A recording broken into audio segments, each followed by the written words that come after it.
भेटलं आणि एखाद्या ठिकाणी ओळख आहे आणि त्या ठिकाणी जर आपल्या मित्रांना परिवाराला कुठे नेलं तर आपल्या मनात एक असं असतं की यांची जास्त तिथं ओळख नाही झाली पाहिजे, माझ्यापेक्षा जास्त ओळख नाही झाली पाहिजे. माझा अनुभव सांगतो. मला कुणाल भाऊंनीच जे उपजिल्हा प्रमुख शिवसेनेचं अतिशय महत्वाचं पद दिलं आणि आम्हा सर्व नगरसेवक तसे पदाधिकाऱ्यांना कुणाल भाऊंनी भाऊ विधान भवनात मंत्र्यांशी ओळख करून न्यायला दिलं. माझ्या अंगावर काटा येऊ राहिला. भाऊ बाजूला राहिले आणि दादा भुसे असो, स्वतः एकनाथ शिंदे साहेब असो, आमच्या पक्षाचे सर्व सगळ्यांशी मन खुलास बोलायला लावलं, आमच्या ओळखी करून दिल्या, सर्व झालं. आणि ज्या वेळेस विधान भवनात गेलो तर मध्ये जास्त लोकांना एंट्री नाही राहत. तिथं मागं भांडगडी झाल्यापासून मोजक्या लोकांना आमदार साहेबांच्या पत्रात फक्त 2 जण जाऊ शकतात. तर त्या ठिकाणी आम्हाला 2 जणांना आम्ही मध्ये गेलो, बाकीच्या मित्रांना काही बाहेर राहिले.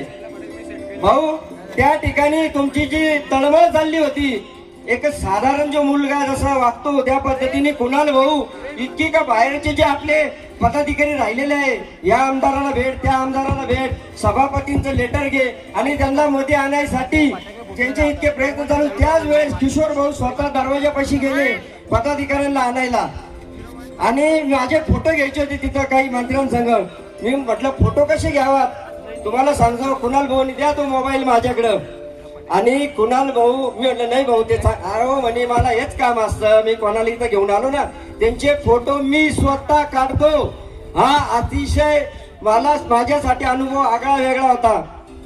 जो मनुष्य, जो व्यक्ती, जो युवा आज इतक्या मोठ्या पदावर, इतक्या मोठ्या उंचीवर, इतक्या साधन संपत्ती सामग्री परिवारातला तो मुलगा जर इतरांसाठी आपल्यासाठी इतकी मरमर करतो, असा जो आपला मित्र येवल्यातील युवकांसाठी तळतळ करणारा आणि असा हा सोज्वळ, अतिशय सुंदर, अतिशय देखणा, सर्वांचा आवडता, निर्व्यसनी माझ्या मित्राला, आपल्या कुणाल भाऊला कुठलंही व्यसन नाही.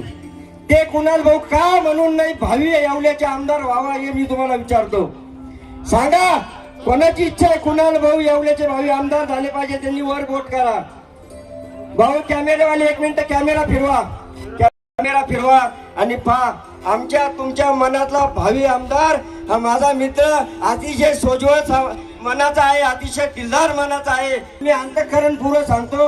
आज जर येवल्यातील आपल्या सर्वांना विकास तसेच येवला खरोखर सुधारायचा असेल तर माझी इच्छा आहे सर्वांची